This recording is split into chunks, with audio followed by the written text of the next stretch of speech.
tout le monde, bienvenue dans cette nouvelle vidéo sur la chaîne Happy Life Canada. Juste pour les personnes qui viennent de nous suivre en découvrant cette vidéo, je suis Caroline, mon mari s'appelle Martin, donc on est un couple franco-québécois. Voilà, on tient cette chaîne pour parler d'expatriation, pour parler du Québec, pour parler de notre couple parce que c'est rempli de belles choses au quotidien, une Française et un Québécois ensemble. Au Québec, c'est courant, on a le droit de prendre un take-out. Comment on a le droit? En France, c'est mal vu. Ça veut dire que genre t'as pas bien mangé, c'est comme insulter le serveur. Donc tout est dans beaucoup d'humour. Si tu aimes ce que tu vois, n'hésite pas à t'abonner et à dropper un petit pouce bleu. C'est parti!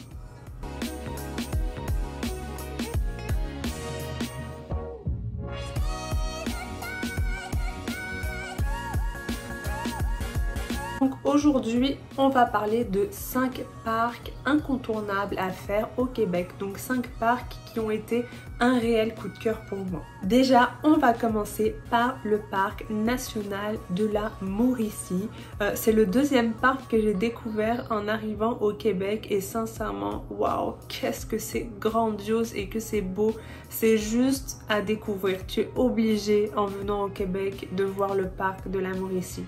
Le parc national de la Mauricie est situé à peu près à 200 km de Montréal. Il couvre une superficie d'environ 536 mètres carrés, c'est énorme, dans la région des Laurentides. Donc autant te dire que tu peux pas tout faire d'un coup, mais tu peux dormir sur place, donc c'est assez sympa. Je vais t'expliquer tout ça. En fait, le parc de la Mauricie, je te conseille d'y aller en voiture parce que tu as plusieurs zones où tu peux t'arrêter. En fait, c'est comme un safari. Tu fais ta petite route en voiture, puis tu as des parkings à droite, à gauche qui te donnent sur des sentiers, des vues, des lacs, plein de choses à voir. Il y a même une plage, c'est franchement trop beau. Donc vraiment... comme je te dis, tu n'auras pas le temps d'une journée pour tout faire. N'hésite pas à t'arrêter là où tu as le feeling, mais tu peux rouler des heures dans le parc de la Mauricie juste pour t'aiguiller. Tu peux aussi très bien y aller en vélo, tu as des entrées en vélo, genre si tu es grave sportif, là tu peux y aller à fond, tu peux vraiment passer une très belle journée. Je sais que la dernière fois qu'on y a été avec Martin, on avait pris notre kayak gonflable qu'on avait pris chez Decathlon et franchement c'était une aventure de ouf. Par contre on savait pas qu'on n'avait pas le droit aux chiens dans les embarcadères, en fait, dans tout ça, tu as le droit aux chiens juste dans quelques endroits, donc c'est pas super pet friendly. Si tu veux vraiment profiter à fond, fais garder tes animaux ce jour-là.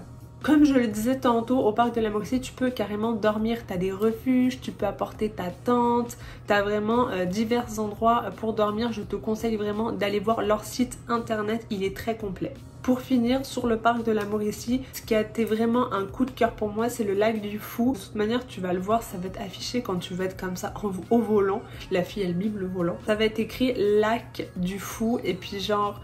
Là, prends ton kayak, ton canoë, ton ce que tu veux, va voir en fait. Là, sur le lac du Fou, tu as un spot hyper sauvage où tu peux juste amarrer ton... Amarrer, est-ce que ça se dit? En tout cas, où tu peux poser ton kayak, puis tu peux faire un petit pique-nique sauvage et tout. C'est vraiment très beau. On va enchaîner avec le parc régional des 7 chutes et franchement celui-là ça a été comme un petit peu mon chouchou parce que c'est le premier que j'ai fait en arrivant au Québec.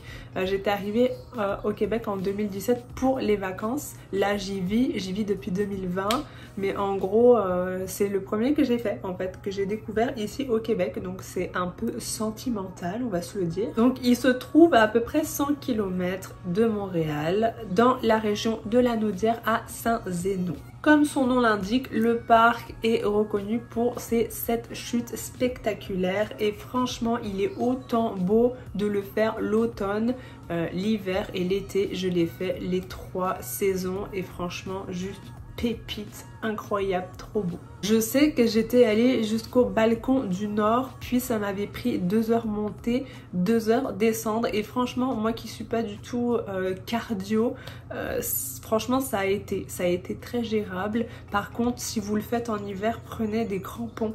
Je n'ai pas eu l'idée d'en prendre et je me cassais tout le temps la gueule, c'était incroyable. Demandez à mon frère, il en a encore des souvenirs.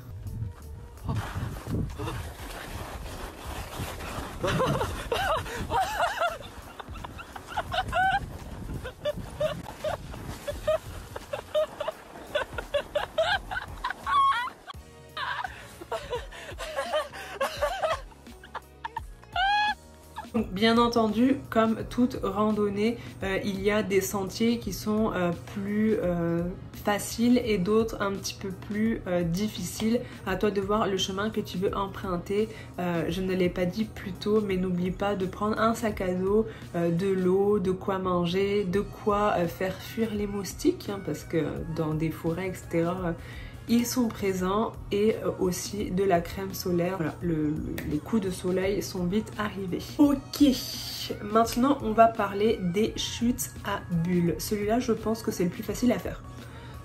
Il est vraiment trop mignon celui-là, et d'ailleurs je vous mettrai dans l'écran une photo de moi aux chutes pour vous montrer comment c'est trop beau. Ce qui m'avait particulièrement charmé au parc des chutes à bulles, c'est tous ces escaliers. En fait, vous avez des grands escaliers et c'est vraiment trop beau. Donc ce parc, il se trouve dans la région de la Naudière, à 80 km de Montréal.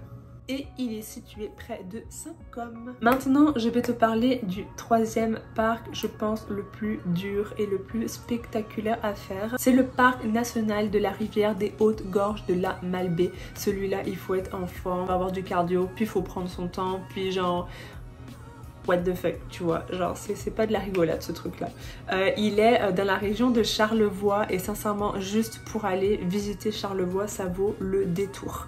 C'est magnifique. Par contre, c'est assez loin de Montréal. C'est à environ 100 km du nord-est de la ville de Québec, donc la ville de Québec est déjà à 2 heures de Montréal. Donc là, je te dirais vraiment de prendre un petit 2 jours pour visiter la région. Donc je rappelle que ce parc est situé le long de la rivière Malbaie et englobe une vallée spectaculaire. Donc bien entendu, dans ce parc, tu peux faire du kayak, tu peux faire du camping, tu peux observer la faune, tu as aussi bien entendu des sentiers plus faciles, plus difficiles. Et on termine avec le parc national de la Jacques-Cartier. Il est très connu celui-là, donc il est situé dans la région de la ville de Québec. Il est à peu près à 30 km de Québec. Ce parc est vraiment incroyable. Il est traversé par la magnifique vallée de la rivière Jacques-Cartier. Il offre bien entendu des spots genre à couper le souffle. De toute manière, comme tous les parcs au Québec, là les spots, si vous vous donnez la peine de vraiment faire votre rando jusqu'au bout, là vous avez des vues mais juste incroyables. Vous avez le sentier Les Loups, la cascade et la gorge qui sont juste des pépites à vraiment à faire, c'est juste top. Et dans ce parc, vous pouvez faire du kayak, de la pêche et du vélo de montagne. Tous les parcs sont à faire en toute saison, franchement.